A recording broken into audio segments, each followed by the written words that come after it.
वज़ीर-ए-आज़म शहबाज शरीफ आइंदा चंद रोज में सऊदीया और तुर्किया जाएंगे। ज़राए का कहना है वज़ीर-ए-आज़म सऊदी वली मोहम्मद बिन सुलेमान से मुलाकात करेंगे। दोनों रहनुमा के दरमियान अहम इलाकाई और आलमी अमूर पर तबादला ख्याल होगा।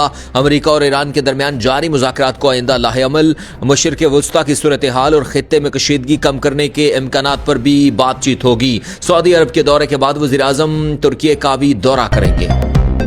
अमरीका ईरान जंगबंदी डेडलाइन ब्रेक थ्रू के लिए पाकिस्तान की नई कोशिशें। ज़राए के मुताबिक पाकिस्तान वाशिंगटन और तेहरान दोनों के साथ मुसलसल राबिते में है। पाकिस्तान की जानिब से जल्द अज जल्द मुज़ाकरात दोबारा शुरू करने पर जोर दिया जा रहा।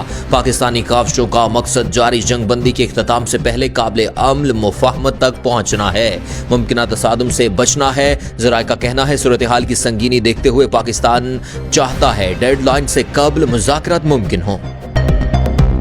अमरीका की ईरानी बंदरगाहों की नाकाबंदी के ऐलान के बाद मईशत पर मनफी असरात। पाकिस्तानी समेत एशियाई स्टॉक मार्केट्स में मनफी का रुझान। कारोबारी हफ्ते के पहले रोज कारोबार के आगाज पर पाकिस्तान स्टॉक मार्केट में शदीद मंदी रिकॉर्ड। ट्रेडिंग के दौरान स्टॉक एक्सचेंज में 100 इंडेक्स 5000 से जायद पॉइंट्स की कमी। जनूबी कोरिया, जापान, हांगकांग और चीन में भी मिला जुला रुझान रहा।